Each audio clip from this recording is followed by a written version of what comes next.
Hey everyone, Romi here, and I just wanted to welcome you to my 2021 Spring Mystery Knit Along. I had a little bit of weird technical stuff happening today, so I'm I'm a little like tweaked out, but I think everything should be fine. So I'm trying out some captioning today, and hopefully that will work really well. But there may be some weird little spelling errors in there, and I will do my very best to speak clearly. So please feel free to chat in the live chat, and I actually have that like the YouTube window up on my iPad, so I'm watching the chat, but it might take me a little bit of time to get to you because there's a little bit of a lag between what I'm looking at on my computer and what you're looking at on YouTube. I will totally get there. So first of all, I am so excited that you're here. And just hi, everybody. I'm in Northern Nevada, so I'm on Pacific time, and it's nice and light. It's a pretty sunny day, and I hope it's nice where you are too. So, the first thing I wanted to say is that this shawl behind me is not this year's mystery. This is last year's mystery, but I thought it looked pretty, so I just added it there for you. Hopefully all of you have your first your first clue for the mystery. And I am going to kind of share my hands with you and go through the clue and talk about my pattern and the cast on, and then also the formatting that I use. I used two different types of charts in this, and it's your choice which one you want to use. And then I also have written instructions. So whichever one you're most comfortable with. I know everybody kind of learns and follows instructions in a little bit of a different way. So this is just sort of an added thing to help you just enjoy it as much as possible. So here we go. So here's my pattern. So the first thing I wanted to do is just kind of go through this a little bit and talk about how my pattern is laid out. So up here, I'm sure you've already seen this because you're here, so you must have gotten the link there. So yay for that. And then I wanted to point out that tomorrow there's a meetup. That's tomorrow, Saturday, the 10th. That there's a meetup at a Verb for Keeping Warm on their Zoom, and they're hosting it. So um, if you want to sign up for that, there's also a link in your clue. So if you click on that, you can just kind of come hang out. So every year, I've kind of gotten into the tradition of writing a tiny little verse with each of my clues. So there are 5 clues and 5 verses, and this is supposed to kind of give you a hint, kind of like what's coming up through the whole thing. And so when we get to the very end of the mystery, everything will kind of come together in the whole poem. And hopefully it gives you some kind of hints, but not too much of a hint. So And I'm just looking over here at the chat, and oh, it's so cool to see you all here. You're from everywhere. That is so awesome. I hope this is a good time for everybody. I was hoping that it wasn't too terribly late or too terribly early. Okay, so down here, this whole clue is worked in the first color. So my C1 is that really pretty hot pink. And then my C2, which color 2, that one is the peach one that I have, the kind of light peach with speckles. So the first thing, I'm just going to run through this and then I'm going to show you how to do the cast on. So this cast on is kind of it's a cool little cast on. And I have a tiny little sample here to show you. This is what it looks like once you have cast on, like once you have started knitting the shawl and blocked it out, that is what the cast on looks like up here. So it's basically kind of a crescent shape of a shawl.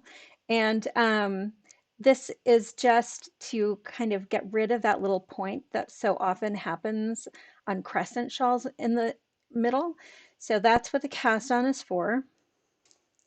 And in the back here, there's a little tutorial for the cast on. I am also going to show you how to do it too, so don't worry there.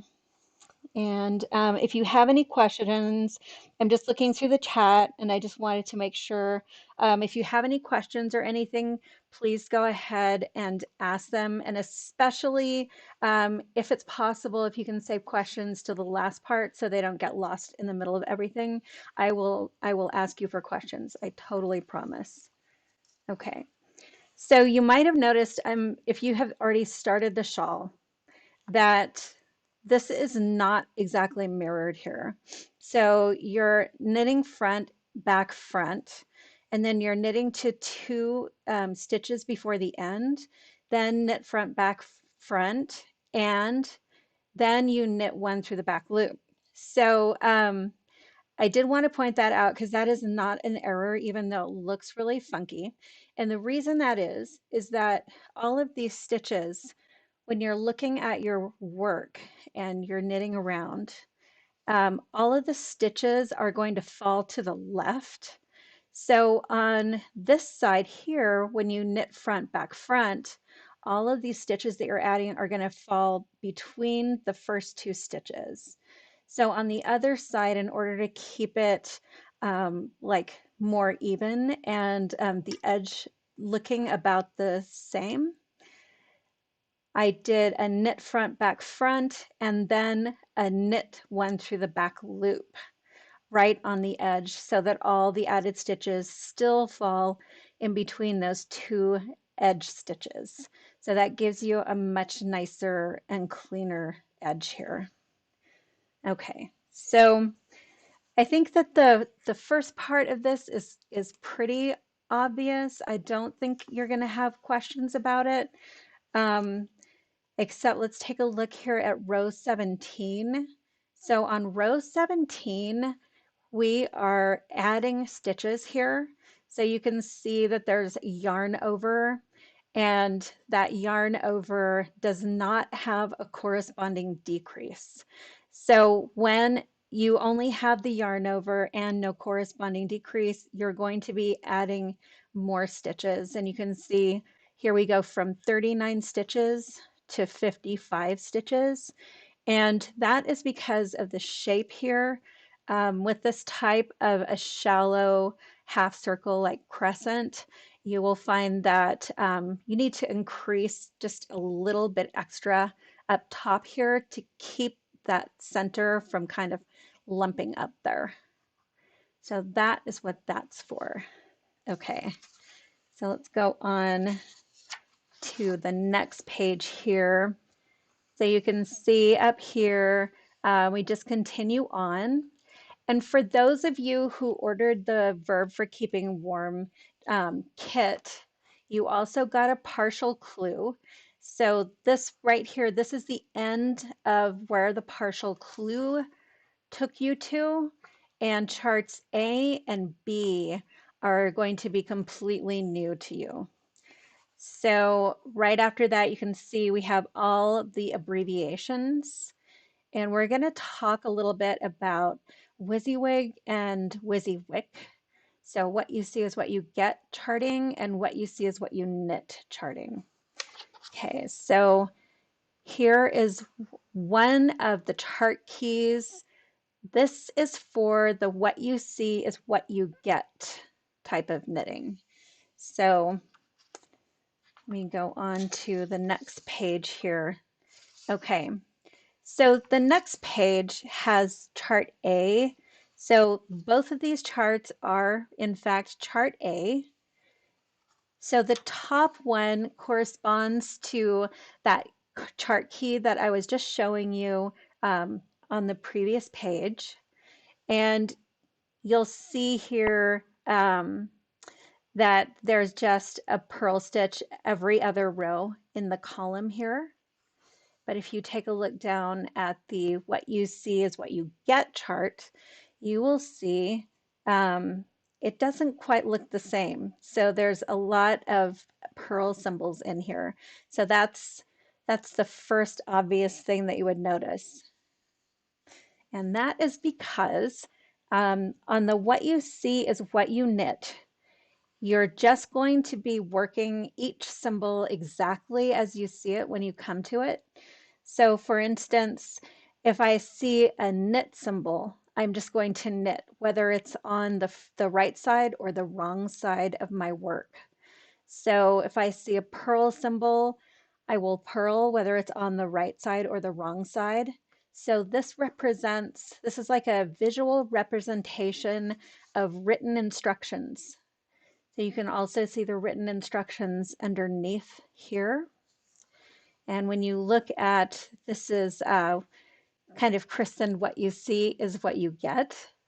So if you take a look at this chart, it represents the right side of your work as you're going. So as you're working along and you're on row 1, for instance, you will be just knitting along here and then yarn over, knit 2 together. It looks basically the same as the chart above. So then when you get to the wrong side, whichever of these symbols you see, you need to turn it around in your head. So for instance, if you see a knit, you need to think about what that's going to look like on the front of your work. So that is going to turn into a purl when you're on the wrong side. And if you take a look down here at the chart symbols for this chart, you will see, for instance, right here where it says right side knit, wrong side purl. So all of the symbols that you're going to see and you kind of have to turn around in your head, you will see those all written out down here in your chart key. So a lot of times what I like to do is maybe work from this type of chart here because it just shows exactly what I'm going to be knitting, like whatever symbol I'm going to be working. And then just kind of check myself down here and make sure that the texture is looking like this one. So if I turn my work to the right side and the texture looks like this, so in other words, there are garter ridges, 3 garter ridges across here. And then this is just plain stockinette. So if I take a look at the right side of my knitting, it looks just like that. And it's really easy to see if I have made an error. So I always check that.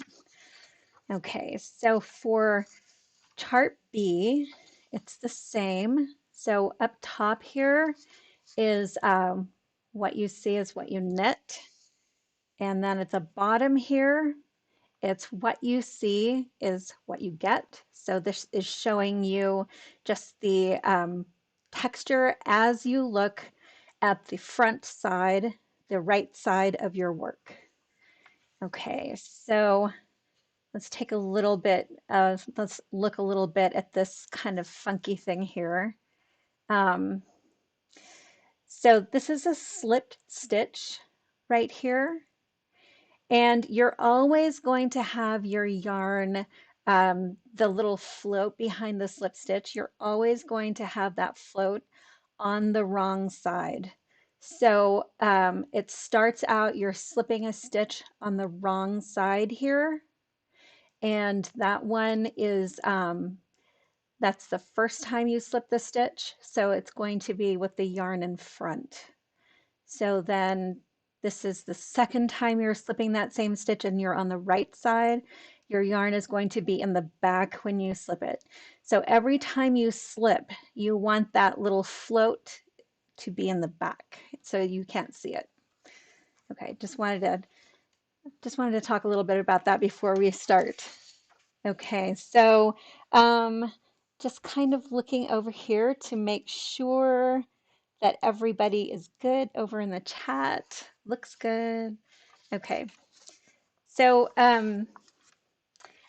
let me talk a little bit about swatching. So I know that swatching isn't something that you necessarily love to do. So it's sort of an honorary four-letter word for a lot of people, I think. And in this particular case, um, it's not really going to make or break you unless your gauge is much bigger than what's listed in the pattern and you use too much yarn. So I have built in pad to this pattern so that I did not run out of yarn. So there is some pad in there just in case, but it's always really, really good to make sure you swatch so that you don't get any bad surprises later. And I do want to show you these two swatches. So this is just garter stitch, but you can see one of them, the bottom one here, is much longer than the top one there. So this one is unblocked, and I used exactly the same size of needle to do both of them. So this unblocked one here, same exact size of needles, same number of rows and stitches as this blocked one. So you can see blocking does completely change the fabric, but also it makes the gauge really different. So this one I've been carrying around for a really long time, and it's kind of gone through some Texas summers and other interesting humid climates. So this is kind of squished back together, but when I blocked it to tell what my gauge was, I knit up my swatch and I doubled the number of stitches that it gave me for 4 inches across, and I doubled the number of rows that it gave me for 4 inches up and down, 4 inches or 10 centimeters. So I wanted to get a good measurement right in the center here. So once I did that, I always treat my swatches exactly how I treat the finished object. So I completely submerged this in water and I had wool wash in there, swished it around, I rinsed it completely and totally. And then I got as much water out as possible. And to do that, I like to roll it up into a towel and then just walk on it. So that really gets the moisture out really well. So once that was done, I took some blocking wires and I wove in and out of the edge here. So you can see a little bit where I wove in and out, particularly on this side where I was weaving in and out. It leaves a little bit of a mark there. And I did that on all four sides. And then I stretched it as far as I could and pinned it out with T-pins and let it dry completely. And once it was dry, I unpinned and measured to see what my gauge was. So again, it doesn't have to be exact, but the key things are that it's not a much bigger gauge than what's shown, and then also that you like the fabric. So you may be using a different type of yarn, and so you might have to go down a needle size or adjust a little bit. So just make sure that you're liking what the gauge looks like, what your fabric looks like. So it needs some drape. So just so it'll be nice and drapey around your shoulders. So one thing I want to talk to you about, because I know a lot of you are doing the Verb for Keeping Warm kits. So that's a naturally dyed yarn. So I want you to make sure that before you black out your finished object, like your finished shawl, that you do a little bit of a test on the type of metal that you're going to use to block your swatch, because there are some kind of impure stainless steels and other types of plated T-pins that can actually cause the yarn to keep dyeing. So you can end up with spots sometimes. So I generally use a nickel plated T-pin, and then I have something called TIG welding rod. So that is 100% stainless steel, and I got it from Ace Hardware. And I use those instead of any of the other types of blocking supplies that I find. And I've never had those leave any type of mark on a naturally dyed yarn. So again, TIG welding rod. So mine are about, it looks like about a 14 gauge, and they're not very long, but they're fantastic. So that's my plug for swatching. So I hope I've convinced you. Okay, so let's take a look at this little cast on here. And I'm just gonna grab my needles.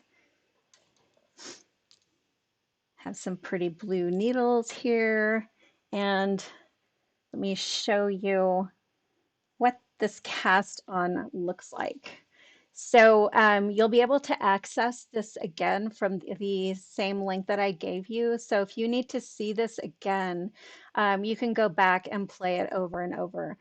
But it is not listed publicly, so you're still going to want to keep that link that's up in the top of your clue so you know where to look. Okay, so I like to leave a nice tail. There is my tail. And I'm just going to make a little loop here. So over to the left here, here is my working yarn, and here is my tail coming out to the right. So my working yarn goes up over the top of my tail. And that is because I'm going to reach through this loop and I'm going to make 5 stitches. I'm sorry, 7 stitches. Erase that. I'm making 7 stitches. So I'm going to reach through this loop with my needle and make 7 stitches with my working yarn. So my working yarn needs to be across the top here. So I knit continental. So this is how I'm going to hold it. And even if you don't knit continental, I would suggest holding it this way. This is also a way that you would make a start for crochet. And crochet yarn is held in your left hand. So if you have some experience crocheting, you will probably feel that this is pretty familiar to you. So I have my loop already here. Now I'm going to put my needle through the center of that loop and pull a stitch through. So there's my first knit stitch. Then I'm going to make a yarn over and then reach back inside that loop again and make another knit stitch. So there is 3. And if you feel like your loop is kind of getting too small, you can just sort of make it larger, whatever's comfortable for you. So the loop will pull in and out however big you want to make it. Now I'm going to do another yarn over. So that's my 4th stitch. And I'm going to reach back inside that loop and make my 5th stitch here. So you can see I still have my loop is still kind of big. Then a yarn over again, and then back through the center, grabbing another stitch. Okay, so I have my 7 stitches here, and I don't actually pull this yet. I'm just going to leave this here so that it's much easier to work with this way. So this is where we are right here. We've done 7 stitches here. And now we're on to the setup row. So all of these are going to be knit through the back loop.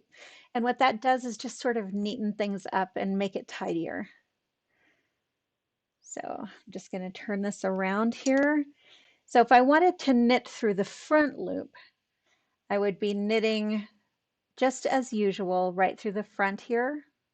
So what I'm instead going to do is reach around the back and I want to twist the stitch. So twisting the base of the stitch, so you can see that those legs are kind of far apart there. I want to twist those closed. So I'm reaching around the back and twisting those stitches. So this just makes it tidier.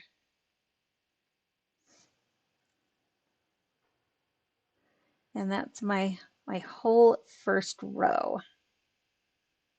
Okay, so I'm just going to stop for a moment here and ask you if you have any questions about the cast on.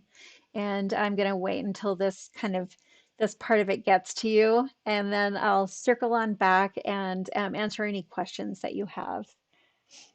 Okay, so let's take a look here. Now we're going to get to row 1 there. So this is the first time that we'll have the knit back, front, back. I'm sorry, front, back, front. Okay, and so this is how you do that. So you're going to knit in the front. This is all in one stitch. And then without taking that stitch off of your needles, you're going to go in the back of the stitch. And again, without taking it off of your needles, back in the front of the stitch. So you have 3 stitches from one stitch, and now it can come off of your needles. And then we'll just knit to 2 stitches from the end here. And back when we were here and we did the knit front, back, front, those 2 stitches that were added, they appear to the left of this first stitch. So this first stitch here will make a nice line all the way along the side. So I want my stitches that are added on this other side to fall to the left as well. I want them to fall in between these 2 stitches. So one stitch, I'm going to do this a little bit earlier. I'm not going to do the knit front, back, front on the edge. I'm going to do it one stitch before the edge. So knit front, back, front, and then knit one through the back loop. So that is your first row. Now I'm going to take a look over here and see if everybody is okay. So Debbie says the problem is the left side of the work, the holes are bigger on the edge. Don't worry, it will be fine. Once you block it out, it will look much closer together. So if you're feeling really uncomfortable about it also, you can just take your steamer, like hit it with just a little bit of steam, or you can use like a steam iron or something. Just don't put the iron down on your work. But if you just put a little bit of steam on that, then you'll be able to kind of stretch it out and convince yourself that blocking magic is actually going to happen and it's going to be beautiful. You'll see. It'll be okay. So let's make sure that I didn't miss any other of your questions. Okay, everybody looks good. Peggy said you wish you had learned Continental. There's always time. So so if you crochet especially, it's really easy to go from how you hold your yarn when you're crocheting to how you hold your yarn for continental knitting. And there are a lot of things. I think lace is easier to knit when you knit continental. Okay, so just going to go down to row 2 here, and you'll see on the outside, I'll be twisting just one stitch. So along the outside, what I'm looking for is just that nice unbroken stitch along the side. So you can see it still looks a little bit sloppy here. but you can see I still have my loop there. That's just gonna be there for a while until I've worked a few more rows. So let's fast forward a little bit. I think we're okay in this area. So let's take a look at this chart here. And I'm going to go a little bit more in depth into how the charts are. So this is for some of you who have worked a lot with charts, this is just going to be you already know this, but I always like to sort of just go through how to work with charts in case there are people who have not used them before. And I would love for you to try to use a chart on this if you've never used it before, because it can be a really great tool. So let me put my little blocking mat aside here. Okay, so let's take a look at the anatomy of a chart here. So you probably noticed that I have these strips of 5 here. So the yellow, white, and this is just to act as a counting aid. So you can see there's a lot of stockinette stitch in between each of these little columns here, or just knit symbols. This is actually garter stitch here. But you can see just a lot of knit symbols, just plain old empty squares. So super, super easy to kind of lose your place. So that is what these strips are for. That's the only thing they're for. They're just a counting aid. So they go from right to left. And we have 5. So the 5 squares of gold, 5 squares of white, and all the way to the end. And you can see there's only 3 left over here, so it's not a full set of 5. So when you're working on a chart, whether it is what you see is what you knit, or what you see is what you get chart, you will always start on the bottom of the chart and work up to the top. So you can see that I have numbered my chart. So the odd numbers are here on the right side and the even numbers are here on the left side. And that indicates which way you'll be working the chart. So over here, as your chart is on the right side, you're going to be, the numbers on the right side, you're going to be working from left. So I like to use some type of aid to be able to figure out where I am. So I'm just going to show you a post-it now. Post-its are super, super handy. And I love them. And I always pick one up in case I need anything. They're also really handy for reading written instructions too. So if you're ever getting lost in the written instructions, I definitely suggest that you just use a post-it to kind of keep where you are, keep your place. Okay, so let's take a look at this first row here. So you'll see this dark area over here, and these are no stitch symbols. So that dark thing, there are literally 0 stitches there at all. So later on in the charts, you may even actually see one of these symbols in the middle of a chart. That means there's no stitch. So when you get to that place, there's nothing there. And that's only used as a placeholder. So it's just so the chart will stack up properly and you can see how your patterning is growing. So when you start, you're going to do this KFBF. And then when you get to this repeat here, you want to work this repeat 10 times. So I like to put in little stitch markers just to mark where I am. The smaller, the better for me. I just like little tiny cut up straws, or sometimes I use those little rubber bands that you use for braces. Those are great too. So I try not to use dangly stuff because I always knit those into my knitting and it's kind of a pain. So once you get to the right side here, of your repeat box. You're going to work across, and there are 12 stitches in the repeat box. And you're just going to keep going back to the right side here. So you're going to do that 10 times.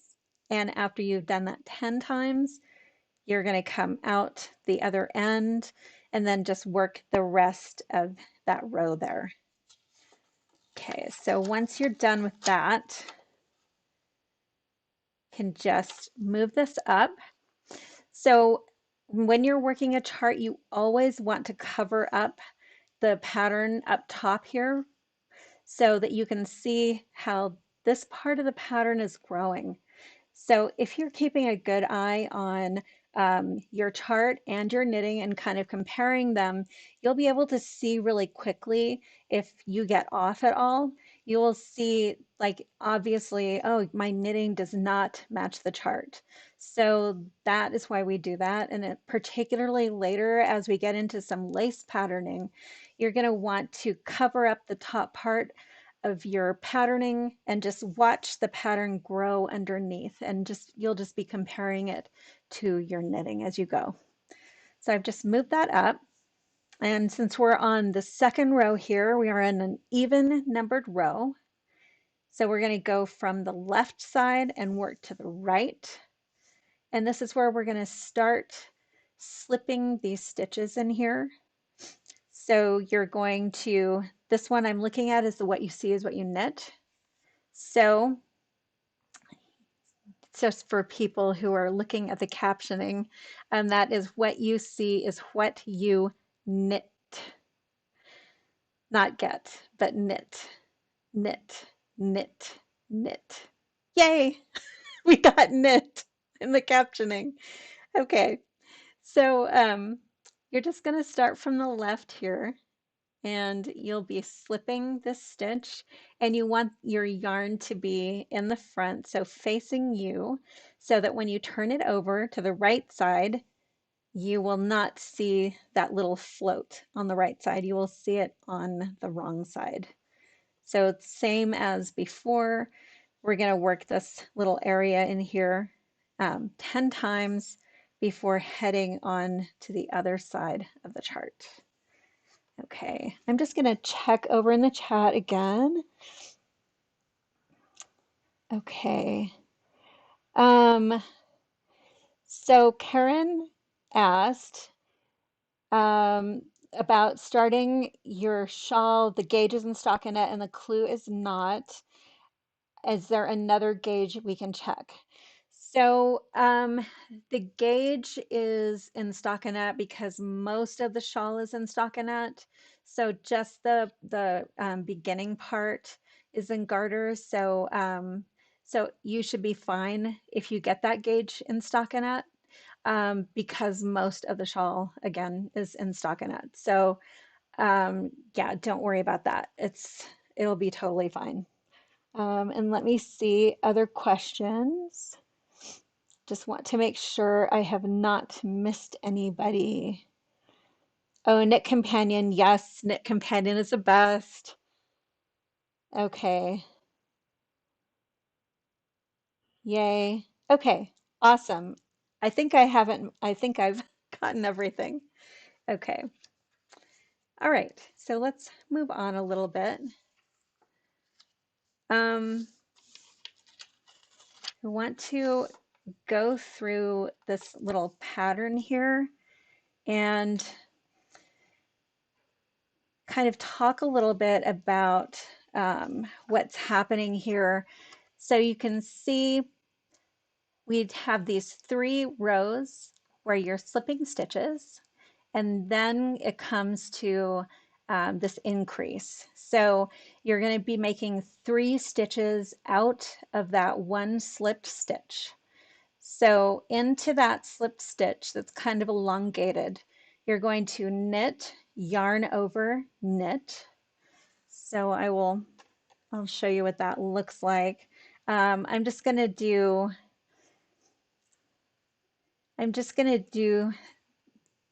this. I'm going to start down right here. I'm just going to show you that one little stitch.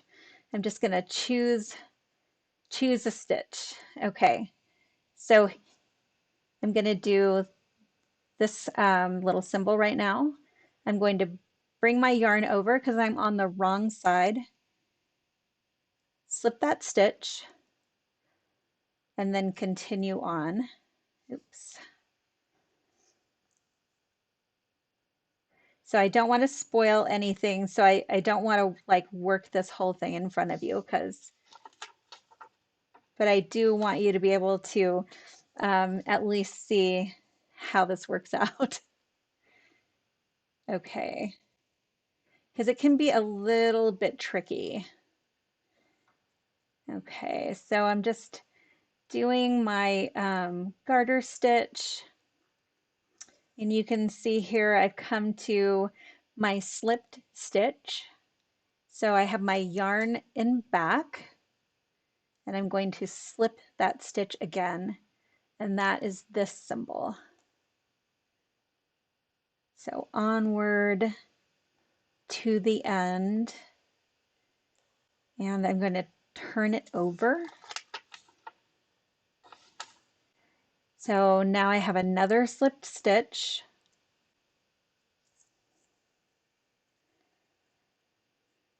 Let's kind of go along here. Okay. So I can see where my slip stitches are.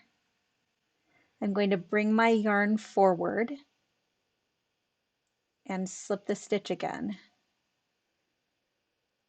So this is the wrong side that you're seeing right now where all those floats are. Now I'm on the right side and you can see how that stitch has been elongated.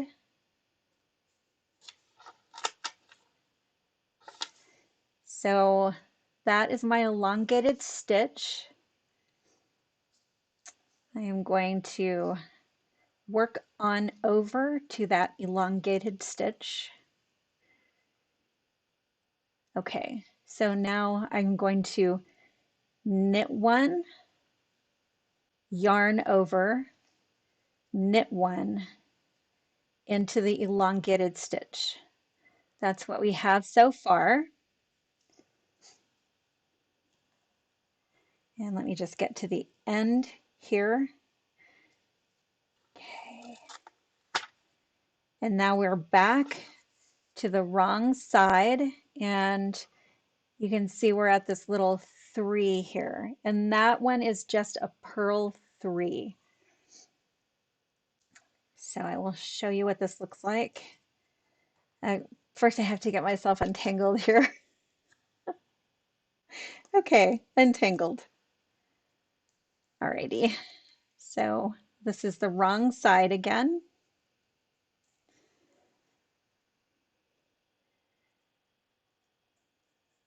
Okay, here I am, and here are my 3 stitches that I made into that elongated stitch. And I'm going to bring my yarn forward and purl those 3 stitches. And so that's what it looks like from the back. And then I will continue to the end here. And now let me turn this over, and you can see what we have so far. Just that elongated stitches showing up, and then those 3 stitches. And here I am at the top there. This one is a centered double decrease. It's CDD in the instructions. So it's going to make those 3 stitches into 1 stitch, and it's going to give you just a little cute little ornament, little doohickey. So here we are with the 3 stitches. A centered double decrease will end up with this center stitch here on top of the stitches to the right and the left. So that means whatever stitch we want on the top, the needle is going to go through first. So I'm going to put my needle through like I wanted to knit those two stitches together, but instead I'm going to slip them together onto the right needle. So both of those stitches got slipped together, and now I'm going to knit that third stitch and then pass those two slipped stitches over the stitch that I just knit. And you can see here that that center stitch is on top and the two stitches to the side, those two are underneath. So let me finish this row and you can see what I've got. Okay, so that is what it looks like. That's the front. And then on the back, you can see here that you have some floats, but they're not long enough floats that they'll catch on anything. Once you have blocked this out, you really won't be able to see those very much. So from the back, you'll only be able to see just that little bit of a hole, extra hole there. All the fun stuff is going on in the front. So that, ta-da, that is what this little area here looks like. And then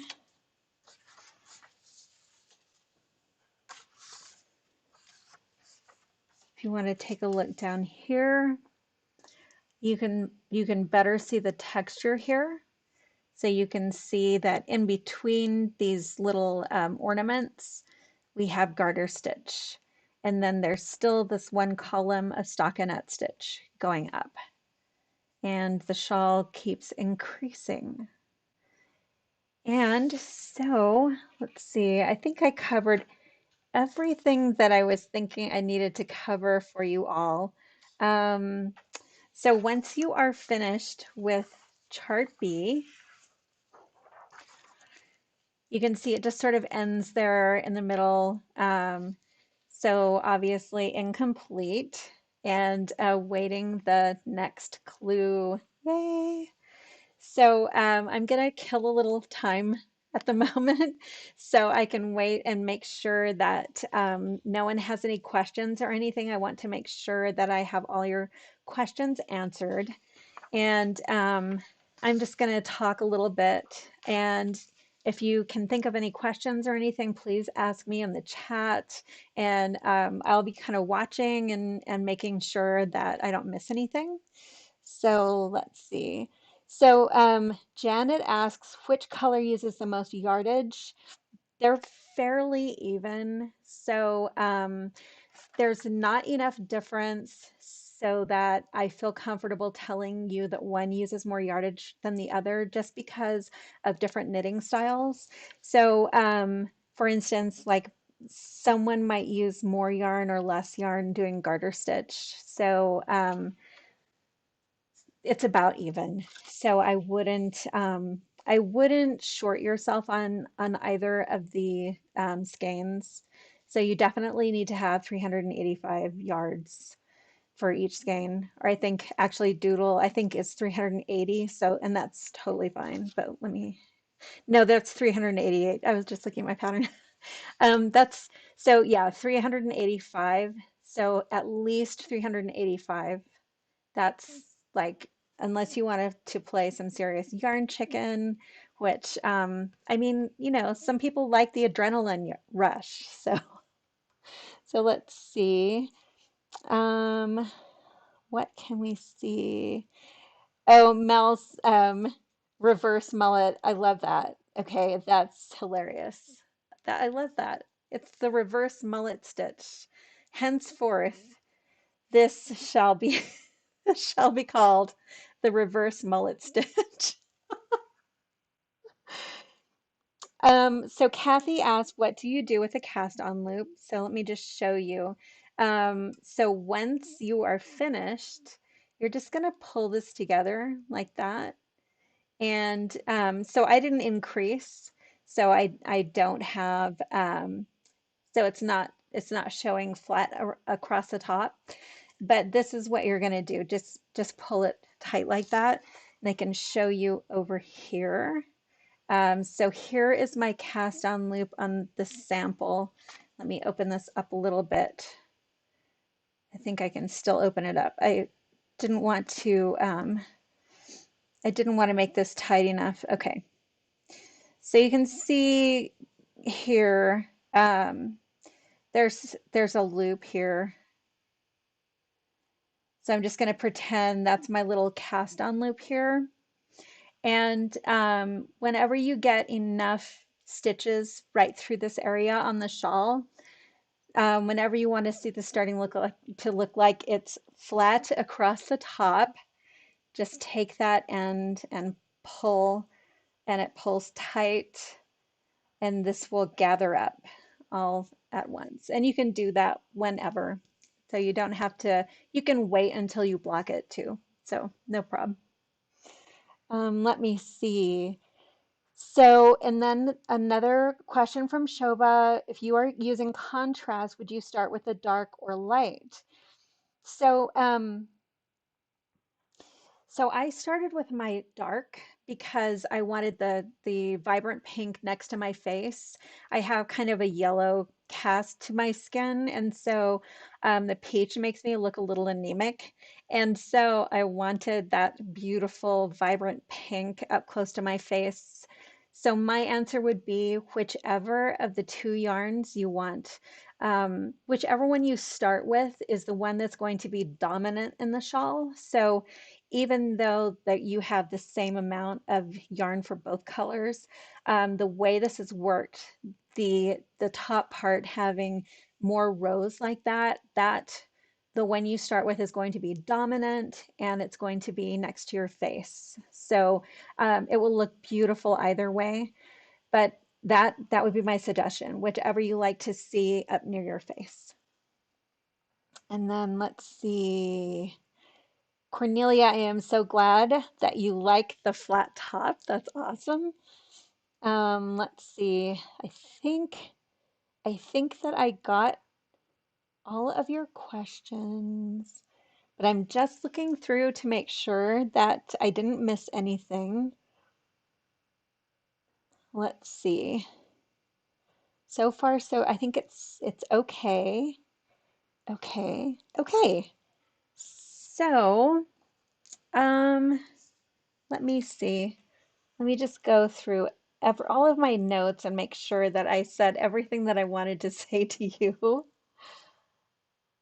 Okay, so just one more time through the anatomy of the pattern, and then I will say farewell until next week, or even if you want to join us for the meetup tomorrow too. We're just all going to be hanging out together, so that will be fun. Okay. So again, up here, you obviously saw the YouTube link because you're here. Um, and then a verb for keeping warm has those mystery meetups at 12:30 p.m. Pacific Daylight Time. And if you would just want to grab a snack, it's very low key. Just kind of hang out with us. And if you have any questions that my live brought up or that you have seen in you saw part of the pattern and you're like, what on earth is she talking about? Or if you just want to hang out, um, you can hit that link and sign up for that. And then we have a little mystery shawl schedule down here. These are all 2021 dates. I just wanted to say that because this will probably be on YouTube for a while. So every Friday you will get a new clue and they will release at 10 a.m. Pacific Daylight Time. Um, every one of these days, there will also be a YouTube live at 4 p.m. Pacific Daylight Time, and the live will stay up. So keep your link. You can always click through it from your clue from the PDF. And so every one of these days, you will get a new clue with a new link. And then a verb for keeping warm will be hosting a new meetup the next day on Saturday, which is pretty cool. Okay, and then again, the abbreviations are on the second page. The key to the what you see is what you knit chart symbols. Okay, it's not what you see is what you get, even though that's what it says in the captioning. It's what you see is what you knit. Knit. Yeah, not net. Knit. Yes, what you see is what you knit. Okay, just want to make sure that that's not too confusing there. Okay, and then on your what you see is what you get, your WYSIWYG charts here. Um, your symbols will always be within this little red box. And I think you are set. Just choose one of the ways to read each chart, either the top one, then you also have the written instructions, and you have what it's going to look like on the right side. And then you're ready for the second clue next week. Um, so I wanted to talk a little bit about my site. And okay, so some of you know that I have been putting together my website, and the idea has been to be able to have different types of products in my cart. So the cart was designed so it could take both physical products and electronic products. And then when I realized that some people were unable to access Ravelry, because of the update, I asked my amazing web developers to link it so that if you log into my site and create an account, you can link your Ravelry account and have any of the patterns that you purchased on Ravelry show up in your account on my site. So I don't have a full like complement of patterns up there yet, but I do have this one up. And I created like a just a little mini newsletter just for the people who are knitting the mystery.